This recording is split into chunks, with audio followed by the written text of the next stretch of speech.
It's another day, left jab, right jab, this is MMA. Mixed martial arts, quick body parts, undefeated when I pick a who the champ, who the victim, looking in my crystal ball, I predict the winner. Never stop fighting, if you lose, keep your chin up. Know how the game go, I'm a small fella. Welcome to the show, this the MMA fortune teller.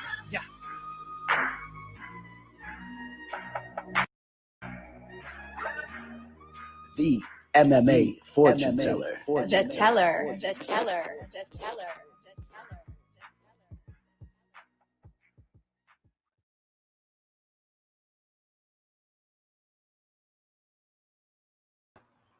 What's up, everybody? Got a great show lined up for you guys. What's up, guys? What's up, Latchlin? How you doing, brother? Got a great show lined up, man. We got Irwin Rivera, UFC bantamweight fighter, who's going to be joining us very soon. He'll be joining us here very, very soon here, maybe within 5 minutes or so. What's up, Dylan? How you doing, brother? Good to see you guys over here, man. I'm going to be doing a live breakdown, man, of the Bellator card as well. So we'll be doing that as well as having Irwin Rivera joining the show. Irwin Rivera, you guys just saw him fight just a couple weeks ago against Ali Al-Kaisi. And that was on the Derek Lewis versus Alexei Oleinik card, if you guys remember that fight card. And that was the first fight of the night. It was a split decision victory for Irwin. I thought Irwin did enough to pull that victory off unanimously, but nevertheless, the judges gave it to him. And that was a very entertaining fight, man. And that was the first fight that Irwin actually had a full training camp for in the UFC. The first fight he took on short notice against Giga. And we're going to be talking about all that stuff, man.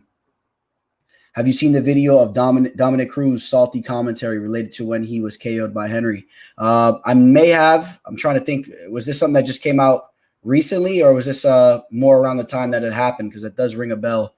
I think he even said something. Didn't he say something to who was it? Was it Joe Rogan? I think maybe that's what you're talking about, huh? The other night, right?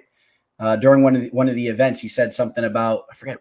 It's not ringing a bell to me. It might have been to Joe Rogan or to somebody. He kind of was throwing out a jab about the way that he commented during his fight that, he didn't like it. Maybe that's what you're referring to, Lashlin. Yep. You know what I'm. Yeah. Was that to Joe Rogan? And was that maybe on the big pay-per-view event that just happened? Got a good question here, man, from Dylan. Do you think any of the guys from Dana White's Contender Series this week will go far in the UFC? I do. And what I mean by far, at least what I mostly mean by that is I'm not talking about maybe, fighters that are going to win a championship, but I think that there's going to be some people from this card, and particularly the two brothers, man, the Kosi brothers. I think those guys are going to be hanging around in the UFC. And that's, that's a major success in its own right. Just having longevity in the octagon, staying with the UFC, not getting cut. I think those guys are going to be around for a while because just their fighting style, let alone, is so entertaining, and they go out there to finish. Even if they lose a couple of fights, those are the type of guys that are going to hang around in the UFC. What's up, Michelle? How you doing, Michelle? So yeah, Dylan, I do think so, man. Both the Kosi brothers. Oh, and then how can I forget, man? What's her name? Cheyenne Bai, or I think it is pronounced Bays. Still got to clarify that, but I think that Cheyenne is a girl that's definitely going to be hanging around in the UFC for a long time, and she may be the type of person that actually it might be more likely that she actually threatens for the belt in the UFC. And the Kosi brothers, Cheyenne, and then the first fight. That was a fight where the winner didn't even get a contract. Who was that again? The dude that was very ripped and took out Siler. That guy, he still needs to. Maybe he'll get a chance at redemption to get a contract. So we'll see about him. But we'll see. How his career goes. The other fight, the heavyweight fighter, name is not coming to me right now, so I have to pull that up. But that guy, I could see him actually coming into the UFC and being a threat to the heavyweight division, bro. That guy is a beast. We've seen him. That's 2 times now on the Dana White's Contender show that he went out there and got stoppages early. And, he might not be the most ripped dude. He's just a solid big boy that goes out there and he gets finishes. I think that he's legit. So he'll be around as well, man. Yeah, I know what you're talking about, Latchin, man. Yeah, but you know what, man? You got to respect Dominic Cruz. Dominic Cruz is a legend in the game, and he's just a super, super competitive guy. And, that stoppage was a little weird. I mean, I'm not going to say it was a bad stoppage, but I would have liked to have seen it gone on for a couple more seconds. You never know, man. Dominic Cruz may have been able to get his wits, and that fight might have been a completely different fight in the later rounds, since Dominic Cruz is very game. But not to disrespect Triple C, because he went out there and he does what he does. Or he did what he does. Ooh, now again, man, we're going to have Irwin Rivera joining us very, very soon. Promise you guys that. He actually just messaged me, said 7 minutes, and that was just a couple minutes ago. So he'll be here within like 5 minutes or whatnot. If you guys have any questions for Irwin Rivera, man, you guys let me know, man. Comment them now. I will make sure I get to them. Everything is working good over here. I can see all the comments you guys are writing. No technical difficulties here. So if you guys have any questions for Irwin Rivera, who remember is coming off a war with Ali, the first fight of that card, man. So it's great to see him in the win column. And Irwin Rivera is a guy that trains with the best of them. This guy grew up training with Rashad Evans, Eddie Alvarez, trained by Henry Hooft, the old Black Zillions. He's still training with Henry Hooft now. Henry Hooft's around over here. Now they got that new gym, Sanford MMA. I think they had Hard Knocks 365. They've been doing a bunch of stuff like that. So this guy, is a legit warrior. So you can expect big things from him in the bantamweight division. Maybe he'll be shedding some light on an upcoming opponent. So any questions you guys have for him, please let me know. We're going to be definitely previewing the Bellator 244 card. I probably will hold off on that, though, because he's going to be coming on any second. So no real need to get that started.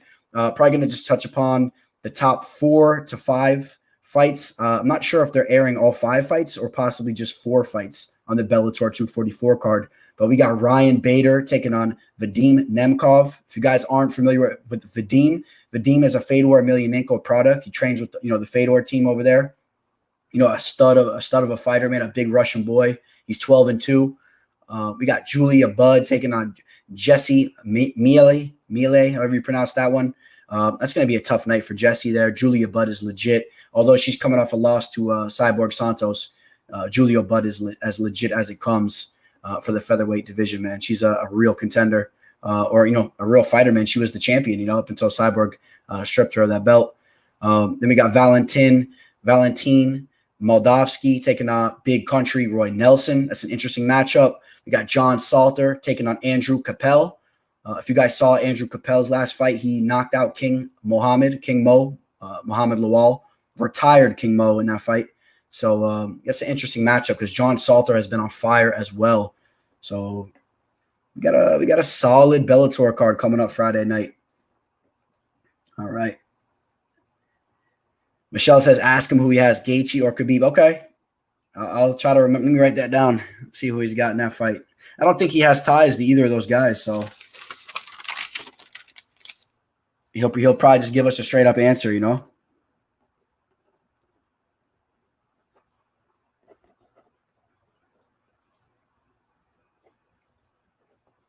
I know we got some people pulling for Gaethje in that fight, huh? Yeah, what part of Mexico is he from? That's a legit question there, man, from Christian. I definitely had that written down. I want to ask him that as well because he definitely represents his Mexican people, man. So I want to talk about that, and maybe what it means to him, in regards to maybe, reaching for that title, in order to represent his country. There's really not a lot of Mexican champions, right? I don't think there's any Mexican champions. I'm trying to think who the last Mexican UFC champion was. I'm trying to think right now. Even a Mexican-American fighter. I'm trying to think. Maybe it's slipping my mind. You guys let me know. And, of course, we had Cain Velasquez. You guys know the deal with that. I mean, Cain was the first. Cain Velasquez was the first Mexican heavyweight champion in all combat sports. Boxing, to my knowledge, kickboxing, all that. Yeah, man, there's no Mexican fighters being represented right now. So, that's a big thing, it really is a big thing to represent your people out there.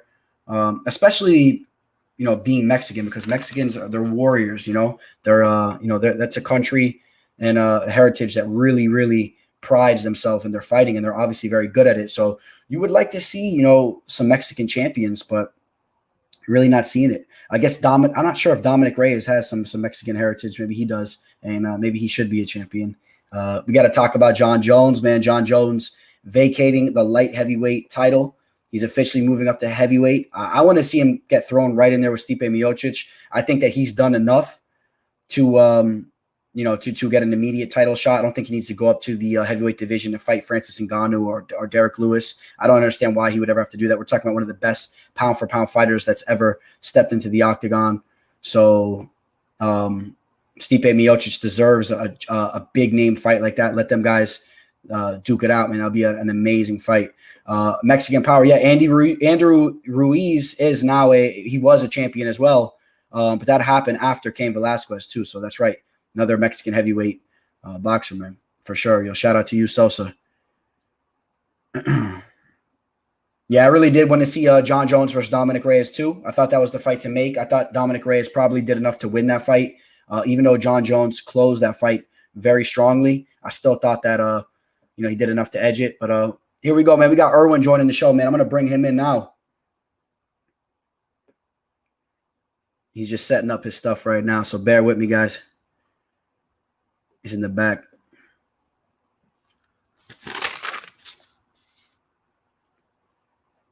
What's up, Irwin, if you can hear us?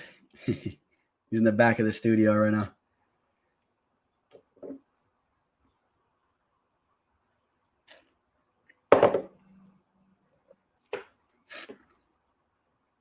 What's up, brother? What's up, Bloodthirsty?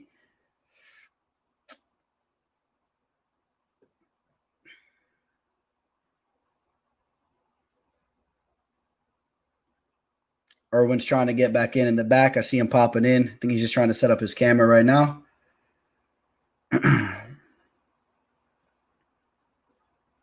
Yep. I thought Reyes did enough to win that fight. I do think that John Jones definitely finished the fight very strongly, and I get it. He was the champion, and he's done so much in the sport, so I kind of understood why the judges did that.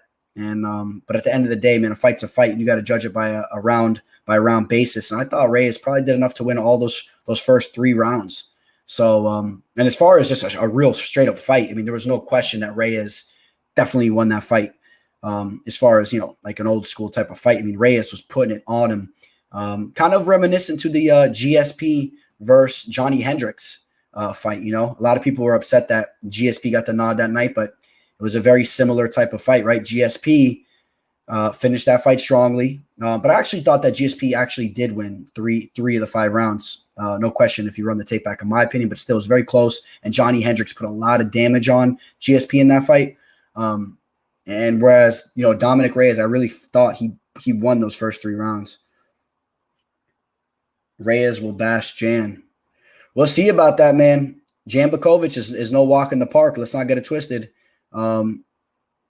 Jan's been looking really, really good as of recently. But I do tend to agree with you that I would pick Reyes to win that fight. Reyes probably a little bit more fluid on the feet, a little bit more athletic in there, probably a little bit quicker. But Jan, it's hard to sleep on Jan right now, man. Jan has been looking amazing. So can't hold on one second, guys.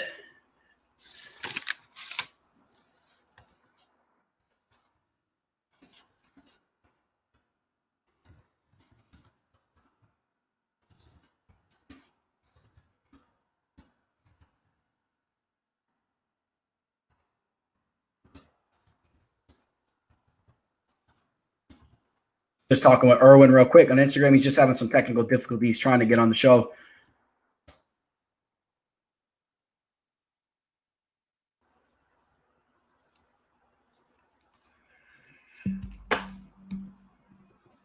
One second, guys. Let's see. Maybe I'll do a little video chat real quick. See if I can help him out.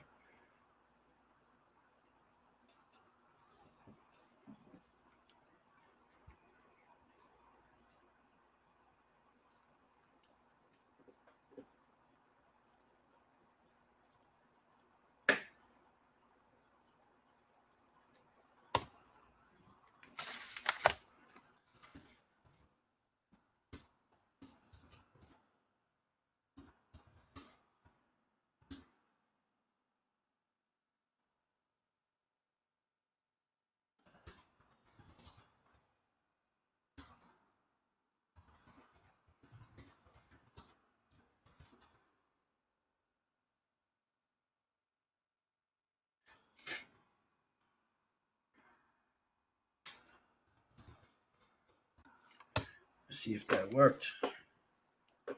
Oh, I think it's working. Can you hear me? Yeah, what's up, Irwin? What's up, my man? Can you hear me clear? Yeah, hear you loud and clear, man. Sounds good. How you doing, brother? Perfect, brother. I'm doing good, man. Sorry about the misconvenience, man. No worries. Apologize. How's No that? worries at all. Is that better if I put it flat like that? Very good. Yep, very good. Cool. Looks So what's good, up, man? What's going on? Not much, man. Just getting the show going over here. We're talking a little bit of some Bellator, some John Jones talk, Dominic Reyes type of stuff. Talking about you a little bit. Got some questions lined up from you from the fans. Shoot, man. Go ahead, bro. Yeah. Shoot. I'm an open All right, book, we'll bro. pop off with a question right away. And then I want to get back into a little bit of the beginning of your career. But somebody had a question. I'll throw this one at you. Quick thoughts. Initial leans on the Justin Gaethje versus Khabib fight. Somebody was interested what your opinion was on that fight. I mean, I think it's great, bro. That's an awesome fight right there. You know, Yeah. Any Justin Gaethje fight is always going to be a fun fight. You know, with whoever he bangs with, that guy's a go getter. That guy goes after it. You know, and it's very rare, you know, to see these fighters. You know, because in the fight game, you have fighters that just like to try to win, and then you got fighters that they try to finish and try to go for it. You know, and Gaethje's one of those guys. Khabib, on the other hand, that guy, he's a monster, bro. That guy, he just beats the shit out of people, bro. He's just like grounded. He's kind of boring. He's a little boring, but he's active. That's what I like about him. He's active.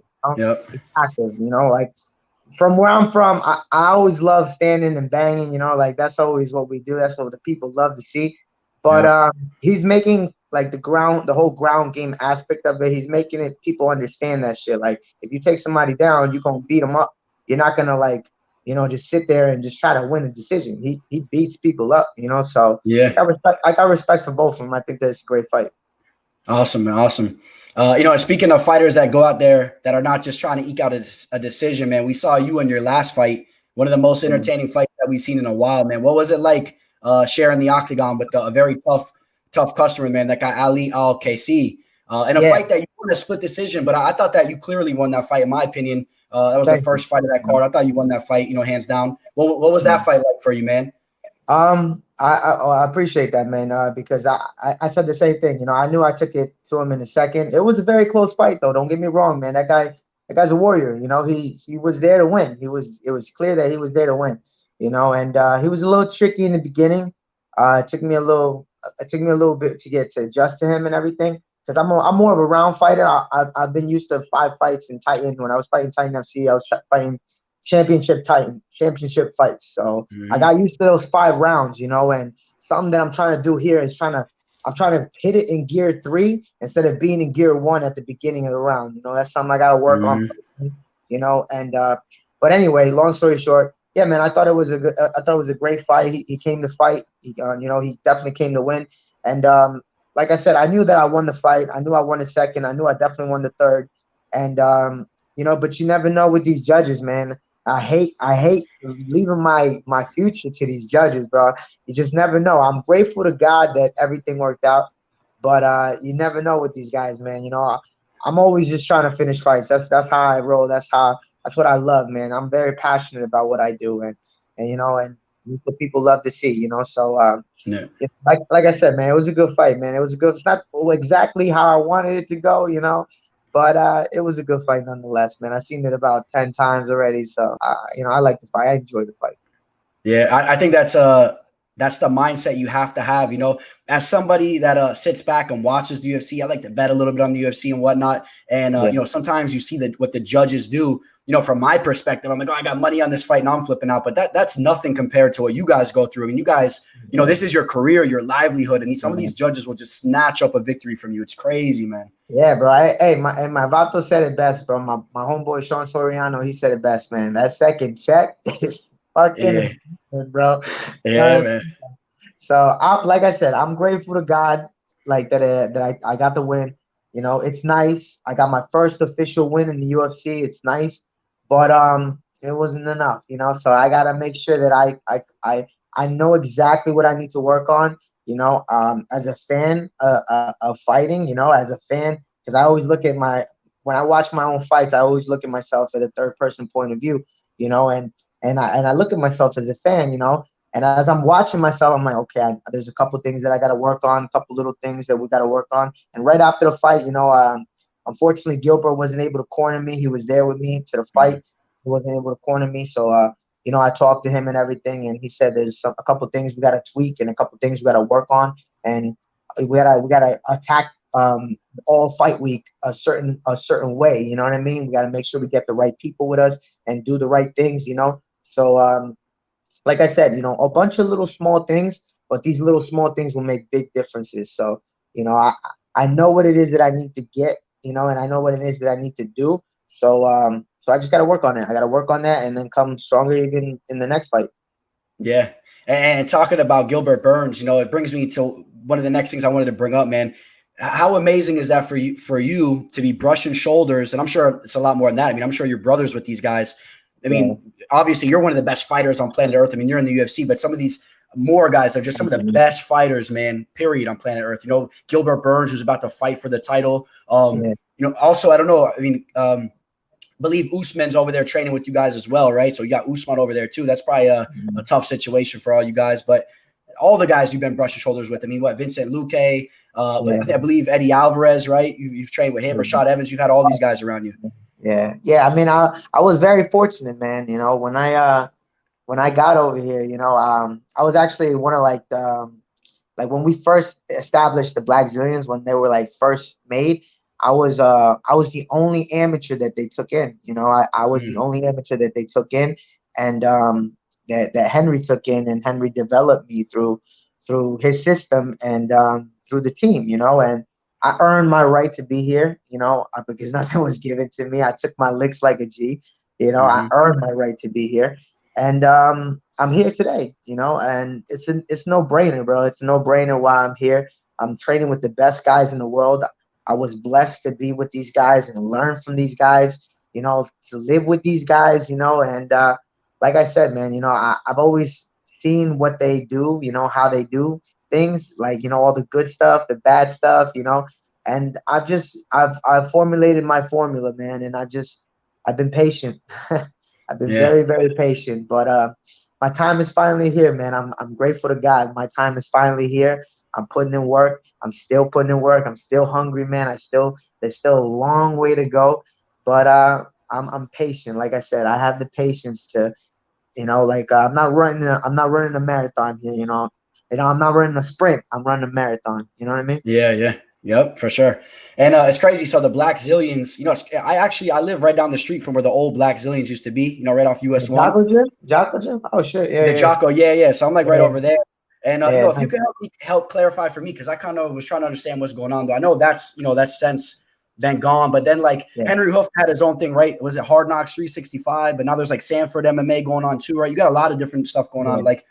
Well, we got. I mean, there's like what's it called?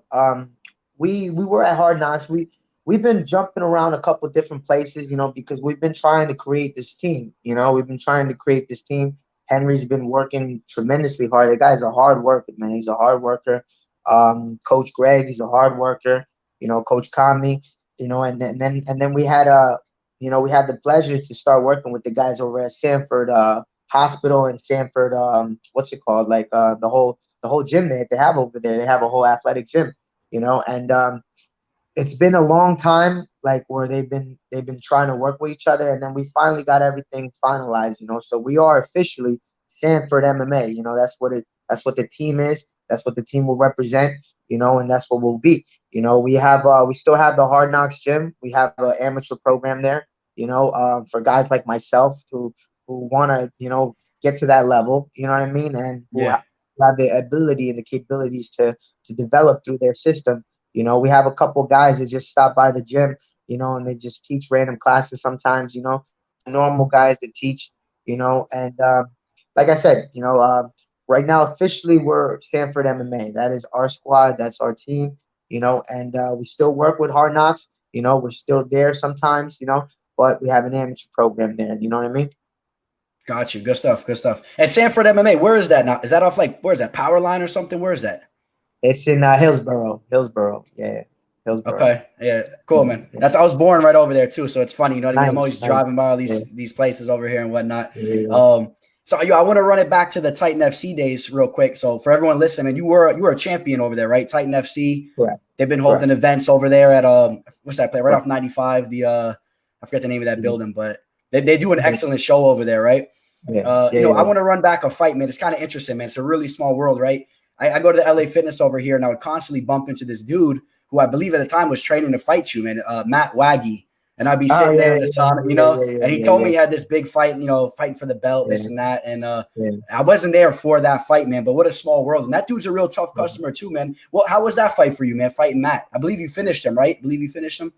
Yes, correct. That's correct. Yeah, I finished him with a liver kick. I fought him with a liver kick towards the fourth round.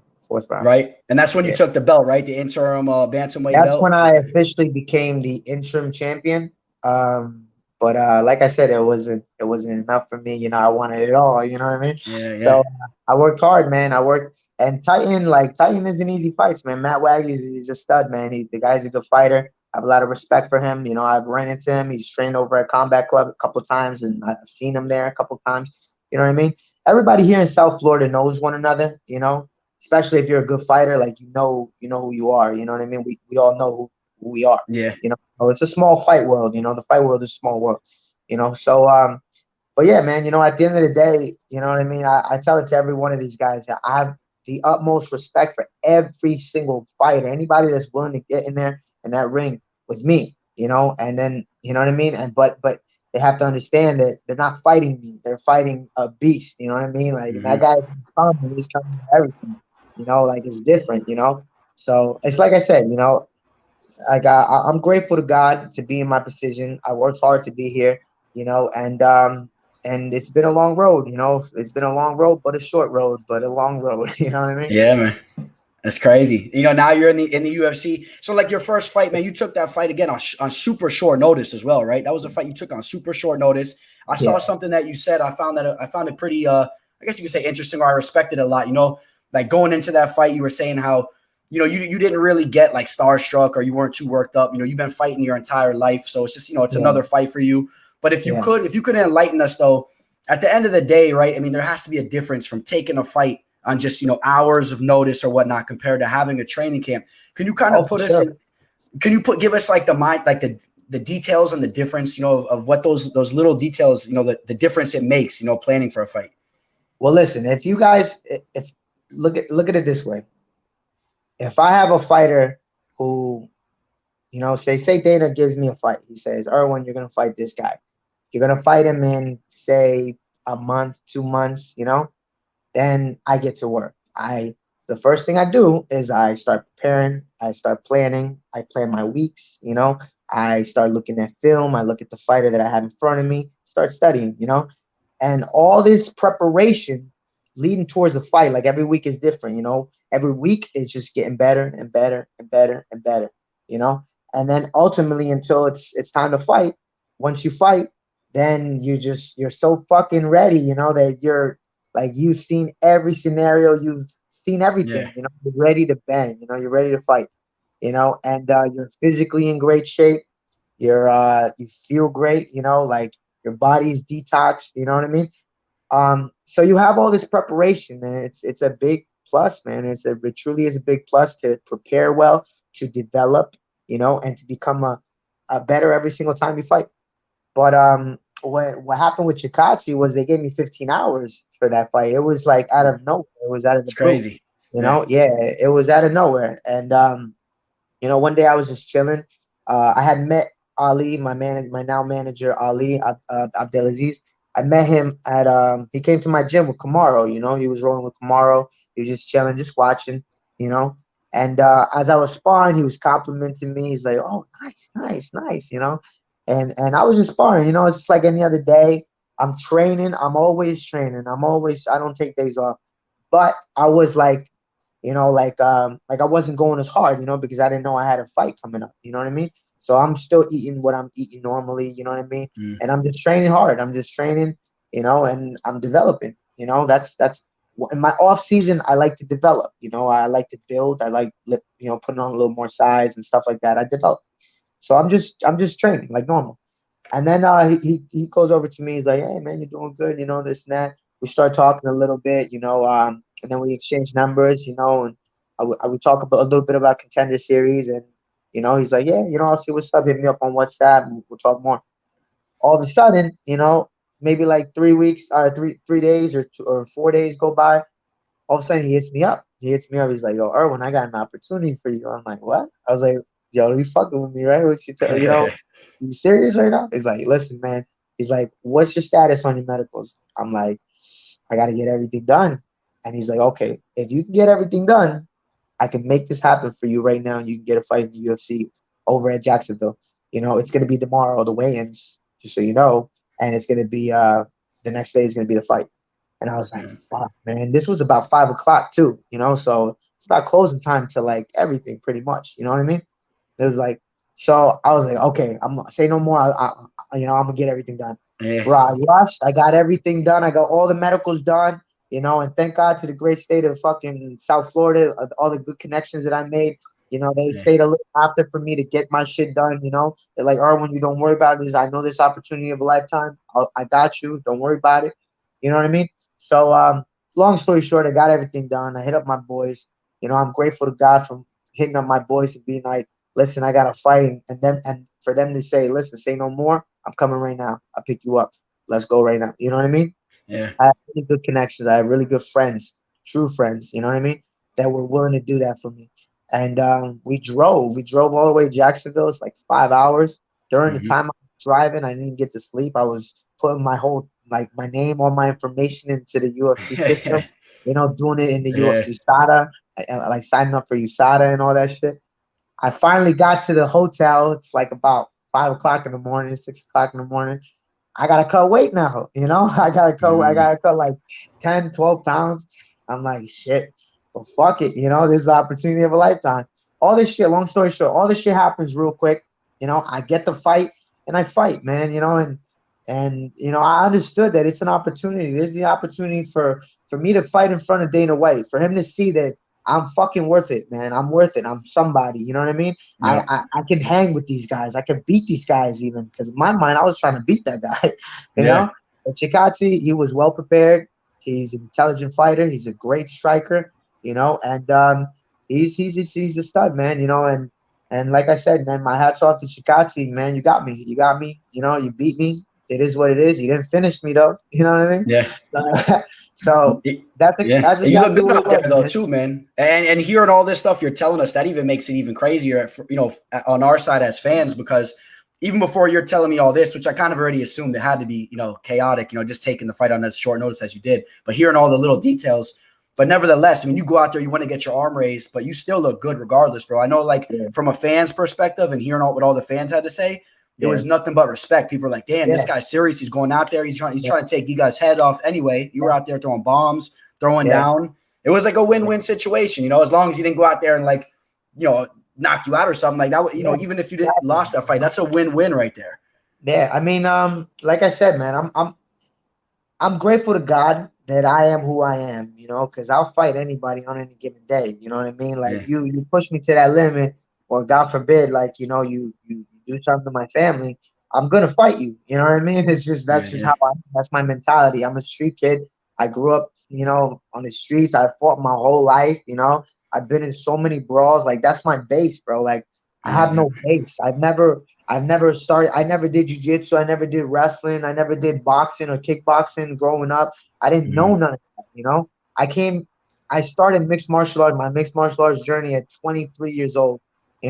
And I started literally learning everything from scratch at 23 years old. But because I was so used to fighting on the street, like a fight to me is nothing, man. I'm not worried about somebody stabbing me, bro. Like after the fight, I'm not worried about somebody about to shoot me. You know what I mean? Like it's just a one-on-one fair one, bro. Exactly. So, like I said, man, I'm grateful for my past experiences that have led me to become the man that I am today.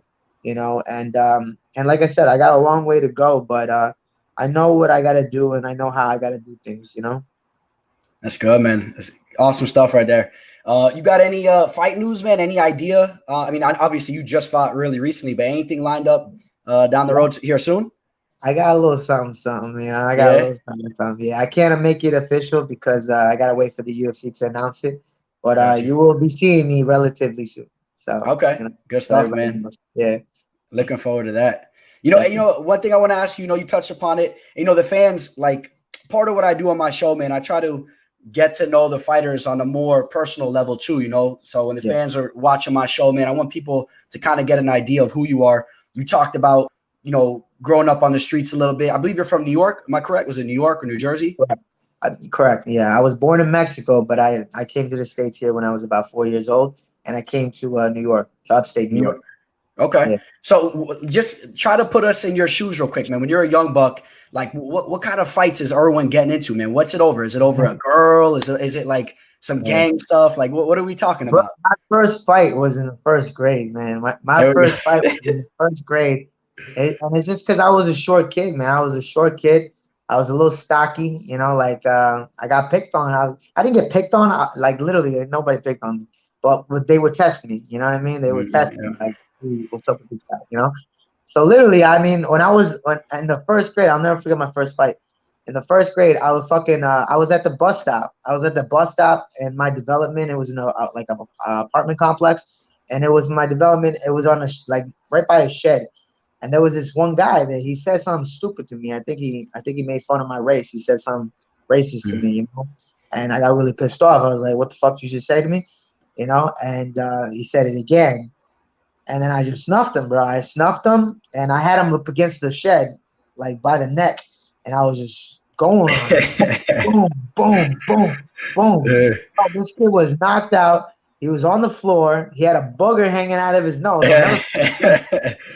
It was the one time where I hit him so hard that, let me see if I could show you. I don't know if I can show you, but I have teeth mark on my knuckles. Yeah. I had his tooth stuck in my knuckle, At a little kid age, at a fucking 1-year-old age, bro. And I went into the bus like nothing, like it was another day. I left him there, you know what I mean? And bro, the amount of respect that I got after I whooped that kid's ass, was crazy. Like everybody wanted to be my friend all of a sudden, Yeah.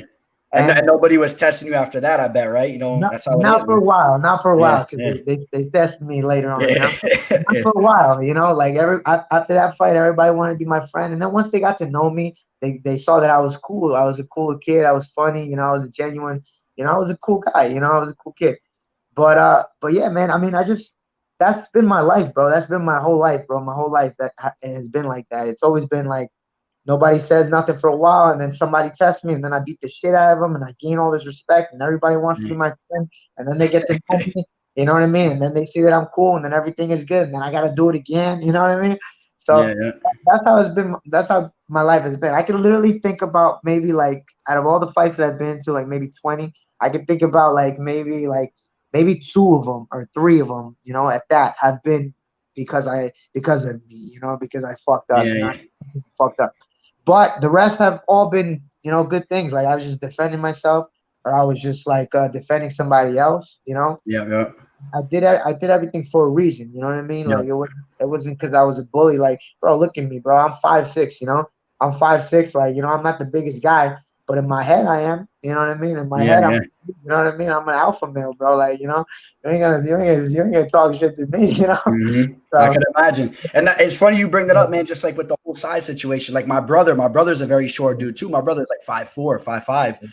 But that's got to be a crazy situation for you too, because like I said earlier, I mean, you're one of the best fighters on planet Earth, period. Anyone in the UFC is one of the best fighters on planet Earth, right? Appreciate it. Like that's got to be an awkward situation, right? Where you got some dude, say you're out at a bar and you got some big old dude walking around being a dickhead, and he's looking at you like, what are you going to do? But little does he know, what would happen. And that's gotta bro, be honestly, bro, I love it, bro. I love it, man. Bro, I used to knock out 300-pound dudes, bro. I've knocked out bigger guys. I've knocked out heavyweights in the training room, Like, I love it, bro. I love it because they don't expect, for me to be doing that, And these motherfuckers, they deserve it, That's what you get, you know what I mean? I like the fucking, like, I know in my heart I'm doing something right, For you to be picking on somebody, like, to think that you're fucking bigger just because you're bigger, you're better. No, motherfucker, I'll put you in your place, like real quick. You know what I mean? Like, so I've been in these situations where I've fucking squared up with 300-pound dudes, bro, and I put it on them, bro. You know what I mean? So, like I said, man, like I love everything. When I really literally look back at my life, man, when I literally look back on my life, And I'm like, and I analyze my entire life, you know, because that's what I like to do. I'm a humanitarian. I like to analyze things, you know, and I look back on my life, bro. It's a no-brainer that I'm a professional fighter, man. I've been fighting my whole life, bro. This has been me. This is what I was built for, bro. I was built for war. You know, I'm a tough kid, man. I have a huge heart, you know, and I'm gonna keep coming, man. I'm gonna give it my all too, bro. I don't come from money. I don't come from shit, bro. Like, you know, me and my parents, we never had money, you know. So, you know what I mean? For me to be able to provide for them is such a blessing, bro. Like I said, man, everything that I do it to the best of my abilities, and I do it for the good. You know, everything that I do is for the good. You know what I mean? That's awesome. And so you got a Mexican descent. See, I didn't realize. So you were born in Mexico too, huh? Somebody was Correct. asking earlier to ask you. So what part of Mexico? Nezahualcóyotl is Mexico City. Okay, good stuff. Yeah. So when did you move here to the States? I moved over here when I was 4 years old. When I was 4 years Okay, old, I moved over here. So I don't really remember Mexico too much. You know, it hurts my heart. You know, but that's what you got to do. You know, when you're an immigrant, because at the time I was an immigrant, obviously, and you know, if you're not an immigrant, you don't know how long this whole process takes for immigration. You know, the immigration process is crazy, bro. Like, you know, look at me. I'm 31 years old, right? To get an idea, I'm 31 years old. You know, I was 4 years old when I got over here, and I'm still not a citizen. You know, I'm oh only wow, a I'm only a resident. You know, and I'm now just now in like this year, you know, hopefully by the grace of God. But this year, like all my papers have been filed and everything, and this year I should become a citizen. So, you know, okay, once I do become a citizen, then I can go visit my beautiful Mexico. I can go visit other country. I can go fight in Abu Dhabi finally. You yeah, know. yeah, So, but it's just like those are the perks of everything, like, you know. And it's like anything, man. Like you gotta just work hard for everything that you got, bro. Like you gotta work hard for it. And I thank God, man. America is a beautiful fucking country, bro. Like, you know, you can go from rags to riches, bro. Like, you know, and these are things that I've always looked at, I've always heard about, and I've always believed it, but I never really ever seen anybody achieve it. And I'm actually making it happen. I see that money. I see the potential. I see the things that I can do, and you know, it's beautiful, bro. It's a beautiful country. It's a beautiful life, and I'm very grateful. I'm very blessed. Like I said, man, I'm very, very blessed. You know, so this leads you to my next question, man. I definitely got to ask you this. You know, I like to ask certain fighters that come on the show, man. I think you're the perfect dude to ask. Cool. I'm curious what you feel about this, right? I'm a big believer that, you know, for fighters in the UFC, this is how I feel about it. I know not every fighter feels the same way, man, but I feel like you should be talking shit. I really do, because if you don't Yeah, talk shit, you're just taking money out of your own pocket. And hearing yeah, the way that you conduct yourself and talk right now, I'm not saying you got to go out there and make an ass of yourself, bro. But yeah, like, you've seen what guys like Conor McGregor's done. You've seen what some of these other guys are doing. Look at Sugar Sean O'Malley in your division.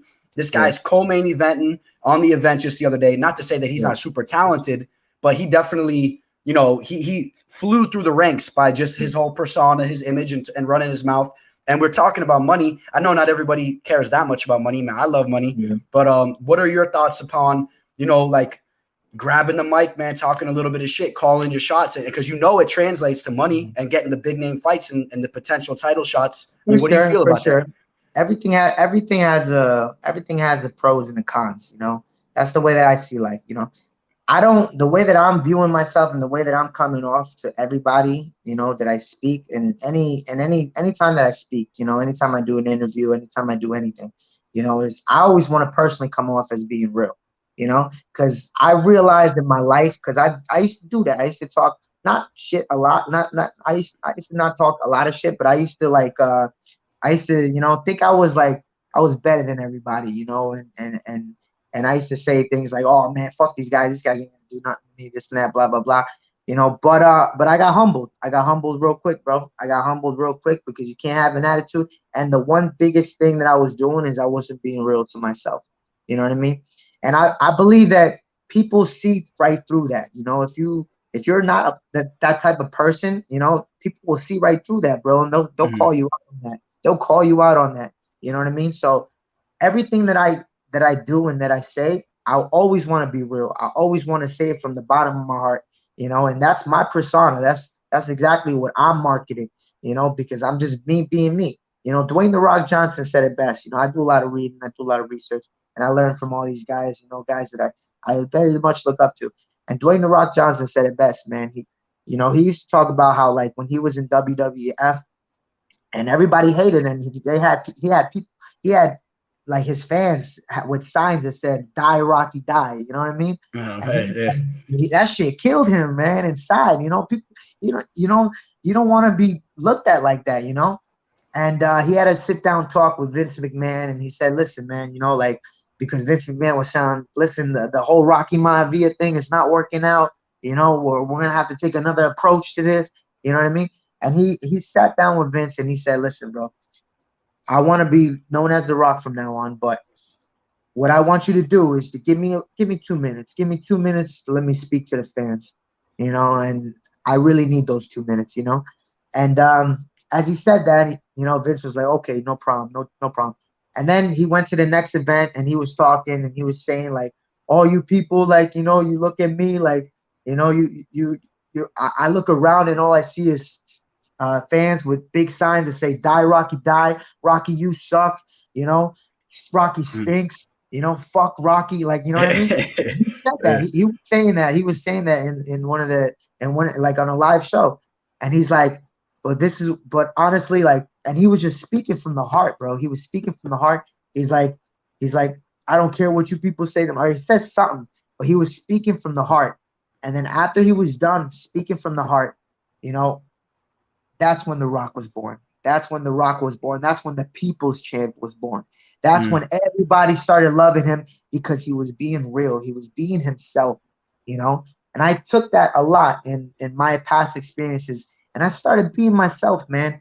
And bro, I have had the most success I've ever had in my life, man. Just being me, being real. You know what I mean? Like I said, like, I think that's my persona. That's who I'm gonna always come off to be, and people will, like I said, people will see right through you. If you're not real, Yeah. if I have a guy in front of me that's talking a lot of shit, I'm gonna look at him. I'm gonna be like, okay, what's up? What you got? What you got? You gonna talk shit? Okay, let's see tomorrow. Let's see tomorrow. Watch what I do to you, motherfucker. Watch. Yeah. I tell him straight up. I tell him straight up because I'm a G, bro. I know who I am. I know who I am. You know what I mean? So I tell him straight up. If I have a humble guy, okay, I shake his hand like a man. I'll see you tomorrow. That's it. You know what I mean? Yeah. And my fighting, thank God, my fighting speaks for myself. Like, I'm That's true. creative. I have fun. You know what I mean? So when it comes down to all this talking shit, bro, like, like I said, yeah, it's good. It works for Connor. That's him, but that's not me. You know what I mean? That's not Gotcha. me. I'm a real dude. I'm gonna always be a real dude. Got you, man. That's a great story there, man, on the whole Rock thing too, man. For sure. Shout out to The Rock, man. I'm a big fan of his too. I was a big Stone Cold Steve Austin Rock fan. I grew up a hard WWF fan. Bringing it back. One more thing I want to ask you, man. I don't want to keep you too long, but one thing I definitely want to touch upon, talking again about the Mexican descent, being born in Mexico. What are your thoughts as far as, of course, I'm assuming, of course, you're reaching for the belt, right? You want to be a champion. That's what it's all about. What does it mean to you to be a champion, to represent yourself and your family, but to also represent the country of Mexico? Because right now, I don't feel that we have any Mexican champions right now. I might be wrong, right? I think I just double checked. There's no Mexican champions. It's surprising, too, because we all know Mexicans are some of the toughest fighters that are out there, period. Hell yeah. So we got to get them represented, man. Yeah, definitely, man. I mean, to me, it means everything, bro. It's everything to me, but like I said, like, I'm a humanitarian, bro. I'm a humanitarian. I love life. I love to understand life. I love to live life, man. Living life is a blessing, bro. You never know. Nothing is ever promised tomorrow. You know what I mean? Like, and the reason why I'm like this is because of the experiences that I had in the past. I broke my leg in the cage, bro. I broke my leg in the cage. I fell to a 6-4 record. I was looked down upon. I was looked at like nothing. Like, his career is over. He's done. He's done. You'll never be the same. But look at me now. You know what I mean? Yeah. Look at me now, bro. Like, I'm in the fucking UFC. I'm going on my third fight in the UFC. You know what I mean? I'm 2 fights in. I'm going on my third fight in the UFC. You know what I mean? Like, it's a blessing, man. It's a blessing, and I'm grateful. And like I said, man, for me to be able to represent my country, to be able to represent my family, to honor my family more so, to honor my family and to represent my country, and to just represent anybody who's just been counted out, bro, and fucking looked down upon, like, you ain't shit. And anybody that's been ever told that you can't do nothing, you can't do this, you can't do this, you'll never do that. Oh, that person's been trained for that long. Oh, he was born into that. You'll never do that. Anybody like that, that's who I love representing, and I'll always represent it to the fullest, because at the end of the day, I fucking love what I do, bro. I love what I do, bro. I love what I do. I get rewarded to do what it is that I love, and I can bring smiles to my family, to my country, and to all my people, man. Everybody who's with me, bro. All my supporters. That's awesome, man. That's a great message right there. And I'm sure, everyone that's watching this live right now and everyone that's going to watch this after the fact, the next couple of weeks, I'm sure you're going to gain a lot more fans than you already have. But I'm seeing it right before my own eyes, man. You're becoming a real fan favorite. Thank you, bro. Mostly for your fighting style. But the more you start to talk, I think people are even going to gravitate towards you more. I got a story, man. I got a story, bro. I got a story, man. I got a story to be told, bro. I've been through so much shit in my life, bro. I'm writing a book, man. I'm writing a book as we speak. I'm only on the second chapter. A person's life is very long. It's long. It's a lot to write. You know what I mean? Yeah. But I'm writing a story, man. I would love to inspire people, and I love to motivate people, man. Like I said, bro, I'm a broke kid, man. I come from nothing, bro. I don't come from money. I don't come from shit, bro.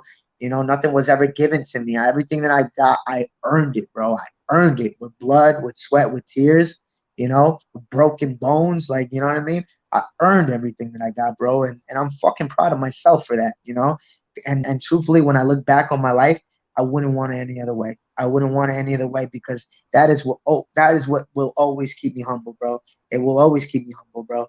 You know what I mean? So yeah, man, I'm grateful to God. I'm blessed, like I said, and I appreciate you, man. I appreciate you for putting me on the show, and look forward to many more to come. Yeah, man. No problem, man. And I appreciate you coming on anytime, man. You always have an open invitation. And once that book's done and ready to go, man, you got to let us know where we can all get that book at.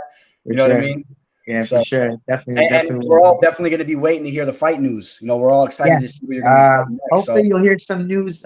Hopefully you'll hear it in about a week from now. So okay. But it's gonna be a good one. It's gonna be definitely a good one. Third one's always the best. You know what I mean? Awesome. Yeah, man. Third time's a charm, man. That's what's up. Yeah. All right, Irwin. Well, I appreciate you coming on again, man. Absolutely, bro. Much love, man. Appreciate you. You want to let everyone know where they can follow you on social media, all that stuff? You want to shout any sponsors, anything you want to shout out? Just shout out to my team, man. I got so many people in the name, so I just like to say Team Beast. Shout out to Team Beast, man. Each and every one of you guys. You guys know who you are. I have a whole massive team behind me, man, from the chiropractors to the physical therapy to the IHP fucking strength conditioning, to my Sanford team, to my boxing team. You know what I mean? Like, I have so many people that I work with, bro. So shout out to Team Beast. They know who they are, and what's it called? Just all you guys, man. Look me up on Instagram. Look at my Instagram, bro. It's Irwin Rivera 144 _1, and just follow me, man. You guys can check out my story, what I do on a daily basis. I'm very active on social media, and I just love it. I love infecting people with positive energy, man. I live my life, man. You'll see it. You see me grind on a daily basis. You see me having fun with my daughter. I'm a single father. I have fun with her. I have a little beautiful 3-year-old. You see me, hanging out with my daughter and just living life, bro, to the fullest, which is what we all deserve. You know what I mean? So definitely follow me, man. You could also see me on what's called Facebook, Irwin Beast Rivera, and and on Twitter, Beast 144 _ Beast _1. My bad. But I appreciate you. Thank you so much, man. Much love. Appreciate you, brother. I'll see you soon. All right, Irwin. Appreciate you, man. Thank you. That was awesome, man. Irwin Rivera, another solid dude, man. Another solid fighter, man, coming through. Again, man, I'll say it time and time again. That's what this show is all about, getting to know these guys, man. So now you guys know when you see Irwin Rivera inside the octagon for his next fight, now you got to know what this guy's about, man. That's what I try to bring to the table, man, not just these typical interviews that you see a lot of these MMA reporters giving. I feel like I know Irwin Rivera pretty decent right now. You know what I mean? For the next time when I see him fighting in the octagon, I'm a fan of his now, man. I'm a big fan of his. I was already a fan of his just from his fighting style, but now getting to know his personality, man, he's a legit dude. So that's awesome, man. Good stuff right there. What's up, Will? Shout out to you, brother. Hope you guys enjoyed that, man. And now what I'm going to do, I'm going to take a look at this Bellator card for you guys real quick. I'm going to do a quick little live breakdown. We got Bell because I did not officially post a Bellator breakdown video, so you guys can see there. Let me zoom in a little bit. I'm just gonna do the top 4 fights. Maybe I'll touch upon the 5th fight actually too a little bit. Let's see how's that. All right, guys. Bellator 244. I'm not quite sure if they're televising all 5 of these fights or just the top 4. Because I know that the main event is a championship bout, 5 rounds. They may only be showing the top 4. I know initially they didn't have betting lines on the they only have betting lines on the top 4 fights. So listen, Adam Piccolotti is a tough customer. He was an undefeated fighter not too long ago. Unfortunately for him, he did have a little bit of a setback there, and he's a tough dude. Let me pull up what he's been doing as of recently. 12-3. Yeah, he had that loss to his first loss that he had was to Godi how you say pronounce that last name? Yamuachi. He was an undefeated Brazilian fighter. I believe he has a little bit of Japanese descent too, man. A very highly skilled jiu-jitsu player who did choke him out in the first round, but no real shame in that loss. Then the loss that's a little bit questionable was the David Rickles loss. I'm a fan of Rickles, but Rickles really wasn't on the level, and he went out there and he beat him in a unanimous decision. Bounced back with the 2 victories. Carrington Banks, tough fighter. I believe he actually trains over there with the Black Zillions and Irwin and all those boys. At least he did. And had the split loss to Benson Henderson. And now he's taking on Sidney Outlaw. Sidney Outlaw is a submission-based fighter, man. Sidney Outlaw is a dangerous dude on the mat. He'll choke you out. He'll put you in all types of submissions. So, it's a good fight, man. It's a good fight. I probably would edge Piccolotti, man. If Piccolotti could put it together, I'll take him to win the fight. All right, now we'll get to the top 4 fights. All right, so we got John Salter taking on Andrew Capel. Now, this guy, Andrew Capel, if you guys saw his last fight, man, he went in there and he knocked out King Mo, Muhammad Lual, and actually retired him in that fight, which that was a big statement. It was a really weird shot that he caught King Mo with too, man. It was like King Mo was just rushing him, pressuring him in that fight, and it was like a weird little step-in like jab, and just touched King Mo in the right spot, put him to sleep. And he followed it up with a bunch of damage to King Mo that was probably unnecessary, to be honest. And I'll be honest though, man. I think that was a little bit more of King Mo kind of on his way out of the game. It's kind of more how I felt about that fight. Wasn't overly impressed with him overall. This dude Capel, 15-6. He's a little stiff on the feet. John Salter has actually really been going in there and really doing some damage. He had a stint with the UFC a while back. And since being released from the UFC, he's had some big name fights, and he's been handling business, really handling business. He's only lost one of his last almost like 10 fights there, taking out some tough dudes here. Dustin Jacoby, we know about Dustin Jacoby, Brandon Halsey, Kendall Grove. He had a loss to Rafael Lovato Jr. Rafael Lovato Jr. was the champion, right? I mean, he's a beast, so no shame in that loss. John Salter's a tough dude. He can wrestle. He can take you down. He can control you on the mat. He has power in his hands, but definitely more of a submission-based fighter that's going to go out there to control you on the mat and try to choke you out or whatnot. Definitely going with Salter to win the fight. I like Salter there. The line is a little high on him, though, but I think Salter's going to pull that fight off. And excuse me, guys. And the next fight, got Valentin Moldovsky taking on Big Country Roy Nelson. Moldovsky's coming in as a big time favorite over here. And I don't want to say I get it because I do have him winning this fight, but this is a fight that's probably going to take place on the feet. Valentin will probably be a lot more quicker on the feet. He probably should cruise his way to a decision, but Big Country has some of the best takedown defense we've seen in the game. If you really look into a Big Country's takedown defense, this isn't a guy that gets takedown and controlled quite often. If I ran the table back, I'm trying to remember the last guy that even controlled him on the mat like that. So I think that he'll be able to keep this fight standing. And Big Country has a nasty overhand right. You never know if he connects and puts Valentin to sleep. But most likely, we got to say Valentin's probably going to cruise his way to a decision on the feet, being a little bit quicker there. But Big Country, even though he's only won one of his last 5 fights, he's fighting top level talent there. We're talking about some of the best fighters in the world. I would want nothing to do with that line, quite honestly, at minus 900, something like that. That's pretty crazy, man. A little bit of disrespect coming towards Big Country's way, but Valentin should probably win the fight. I'm hoping Big Country hits him with that overhand right, that overhand fastball, man. That's what I'm hoping for there. All right, getting to the co-main event. We got Julia Budd, who's coming off a loss to Cyborg Santos, taking on Jessie Mealy. And this girl is probably a little bit in over her head here. Julia Budd, super tough chick, big, physically fit fighter here, man. She's a stud. She controls you. She'll take you down, control you on the mat all day. She'll work her ground and pound. Julia Budd is an OG in the game. If you're not familiar with her, she was fighting way back in the day against, she lost to Ronda Rousey way back in the day. She's fought some big name fighters way back in the day. And she's basically handled business against everybody except for the top fighters in the world. She lost to Cyborg. Before that was on a hell of a streak. She lost to Ronda Rousey and Amanda Nunes way back in the day. That's right. And, other than that, just goes out there, ground and pounds, and just controls these women. She has great takedowns and she controls them on the mat. Great Brazilian jiu-jitsu defense. She's not a girl that really goes out there and gets subbed. Of course, she did get subbed by Ronda Rousey, but back then, everybody was getting armbarred by Rousey. Wouldn't look into that too much. I think that Bud's going to go out there and just control Jessie on the mat. I think that's what it's going to be. The line is crazy high. Maybe you want to throw it in like some little wacky parlay. Maybe you want to parlay her with, the other fighter who's fighting this weekend on the UFC card. That's almost a minus 1,000.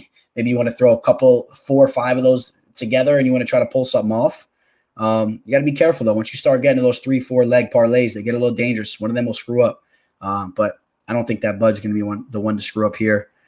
The Widowmaker has very, very questionable losses here to Charmaine Tweet, Peggy Morgan, old Ultimate Fighter alumni there. But so Julia Budd, what she does out there, man. If she ain't fighting Cyborg and Bellator, she's probably going to take all those girls out in the featherweight division. Now we got the main event. Ryan Bader taking on Vadim Nemkov. Vadim, this guy is a Fedor Emelianenko team product. He trains out there with those guys. And the fighter we talked about earlier is also part of the same team, the Russian fighter, Moldavsky. So those dudes are tough, man. It's a great team out there. I've been very high on Vadim. I've made money on him in the past.